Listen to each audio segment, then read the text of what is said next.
तो उन्होंने कहा, सूत जी कहते हैं जब पांडव और कौरवों का युद्ध हुआ तो सारे कौरव मारे गए, दुर्योधन बचा हुआ है, उसकी टांगे जंघा जो है भीम ने अपनी गदा से तोड़ रखी है और वो भी पीड़ा में ग्रसित है, लेकिन अपने प्राण वो दे नहीं रहा। क्यों? उसको वरदान है जब तुम्हें सुख और दुख दोनों की अनुभूति होगी, ज्ञान होगा, तब तेरी मृत्यु होगी। तो वो पीड़ा से ग्रसित हैं। तो उनके एक मित्र है अश्वत्थामा। अश्वत्थामा आया अपने मित्र के पास, दुर्योधन के पास, और कहने लगा, भाई मुझे इस बात का पता चला, बहुत गुस्सा है, बहुत क्रोध है, तू मुझे आज्ञा दे, मैं क्या करूं? तो कहता है दुर्योधन की मित्र अश्वत्थामा, मुझे तुमसे कुछ नहीं चाहिए, बस एक बार तुम उन पांडवों का सिर मेरे चरणों में डाल देना, तो मैं सुखी होकर के मर सकता हूँ।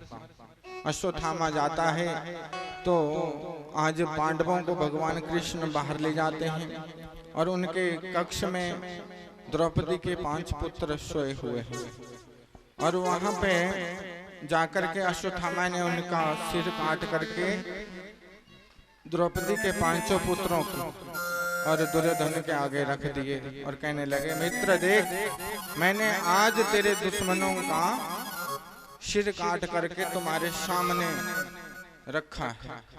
तो उससे बड़ा खुश हुआ, वो बड़ा सुख का अनुभव हुआ।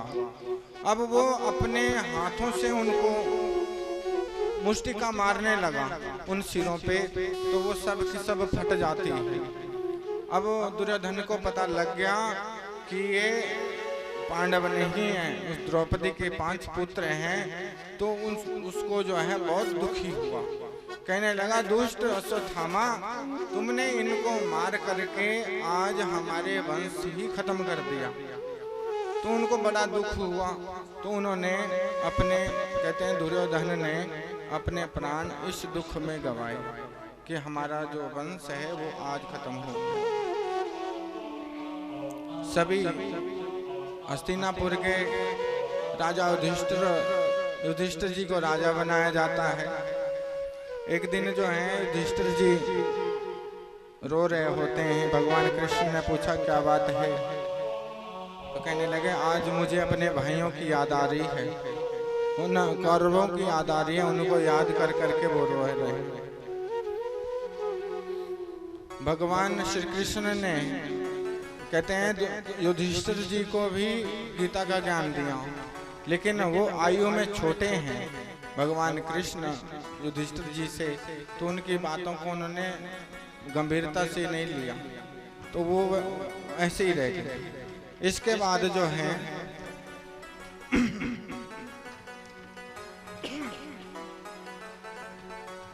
जब पांडवों को पता चला कि द्रौपदी के 500 पुत्र मारे गए, अश्वत्थामा को पकड़ा।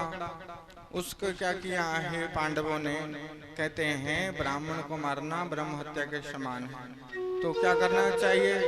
बोले इसका एक आधा सिर मुंडवा दो, आधी मूछ मुंडवा दो, और इसकी मणि यहाँ से निकाल के रख लो, इसमें ही बेइज्जती महसूस करेगा, ऐसे ही घूमता रहेगा। इस तरह से एक दिन जो है भगवान कृष्ण सबसे कुछ ना कुछ पूछ रहे हैं, तो वहाँ कुंती भी खड़ी है।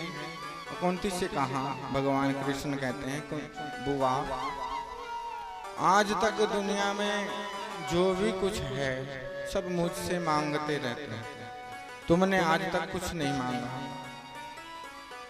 मांगो आपको क्या चाहिए? तो वो क्या कहती है कुंती, विपदु संतु नाशस्व तत्र जगत गुरो भवतो दर्शनम तत्स्यात् पुनर्भव दर्शनम। अर्थात कि भगवान जब जब मुझ पे विपदा आई है ना, तब तब आप मेरे साथ खड़े रहे हर समय। मेरे बच्चों को जब वनवास हुआ, जो कष्ट में रहे, उनको जलाने की कोशिश की गई, तब तब आपने उनकी मदद की है। तो मैं ये चाहती हूँ भगवान, मुझे हमेशा ही दुख देते रहो, जिससे मैं आपको हमेशा याद करती रहूंगी। क्योंकि दुख में ही भगवान को याद करते हैं लोग, सुख में करता नहीं कोई। इस तरह से दोनों में आपस में संवाद होता है। इसके बाद जो है भगवान कृष्ण पांडवों को लेकर के युद्ध भूमि ले जाते हैं। वहां पे पितामह भीष्म से उनको मिलाते हैं। पितामह भीष्म उनको संदेश देते हैं राज्य संभालने का, कि राज्य को कैसे चलाया जाता है। और कहते हैं कि पांडवों, तन पवित्र सेवा किए, धन पवित्र करदान, मन पवित्र हरि भजन सो होत त्रिविध कल्याण। कहते हैं पांडवों, इस तन को पवित्र करने के लिए सेवा करो। किसकी? जनता जनार्दन की, संतों की, महात्माओं की। और धन को, जो हमारे पास धन है, उसको पवित्र करने के लिए दान करो, जिससे वो धन शुद्ध हो। और मन पवित्र करना है तो उस भगवान का ध्यान करो, उस परमात्मा का संकीर्तन करो। हो त्रिविध कल्याण। कहते हैं इस तीनों लोकों में उसका कल्याण होता है। ऐसे मेरे पितामह भीष्म जी ने पांडवों को संदेश दिया। कहते हैं एक दिन जो है अश्वत्थामा ने अपना अपमान का बदला लेने के लिए, जो अभिमन्यु की पत्नी है उत्तरा, वो गर्भवती है, तो उस गर्भ को गिराने के लिए उसने ब्रह्मास्त्र का प्रयोग किया। और उस ब्रह्मास्त्र की जलन से उस उत्तरा जी को बहुत दर्द होने लगा। उत्तरा जी दौड़ी दौड़ी भगवान कृष्ण के पास आई है और भगवान से प्रार्थना करने लगी कि भगवान आप मेरे गर्भ की रक्षा करें। तो आज कहते हैं भगवान श्री कृष्ण ने चतुर्भुज रूप धारण करके उसके गर्भ की रक्षा की। ऐसे मेरे सूत जी कहते हैं। इसके बाद अर्जुन और भगवान श्री कृष्ण वापिस द्वारिका चले जाते हैं और इधर परीक्षित का जन्म होता है। परीक्षित क्यों नाम रखा गया? जो बार बार परीक्षा लेता है उसको परीक्षित कहते हैं। और परीक्षा उसने भगवान के दर्शन करने से की थी, इसलिए उसका नाम परीक्षित पड़ा। कहते हैं काफी समय बीत गया, अर्जुन द्वारिकापुरी से आए। द्वारिकापुरी से आए तो ऐसी हालत में वो आए हैं अर्जुन कि मानो उनके शरीर में प्राण ही नहीं है। शरीर ऐसा कर रखा है, पता नहीं कई दिनों से नहाए नहीं, कई दिनों से कपड़े बदले नहीं। मतलब अजीब कि जो अर्जुन है धनुर्धारी है, वो आज इस हालत में जब अपने राज्य में पहुंचा तो वहां पर युधिष्ठिर, भीम, नकुल, सहदेव चारों भाई उनके पास जाते हैं, उनका हाल पूछते हैं। तो वो कहते हैं कि भैया हमारे द्वारिकाधीश भगवान श्री कृष्ण अपनी लीलाएं पूर्ण करके अपने गोलोक को चले गए हैं।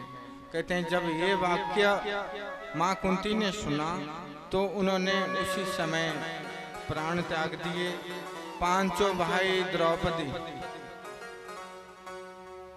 परीक्षित को राज्य सौंप करके वो भी हिमालय की यात्रा में निकल जाते हैं। कहते हैं उसको भी उन्होंने राज्य चलाने के लिए उनको प्रेरित किया, उनको समझाया बुझाया, अच्छे ढंग से भी आप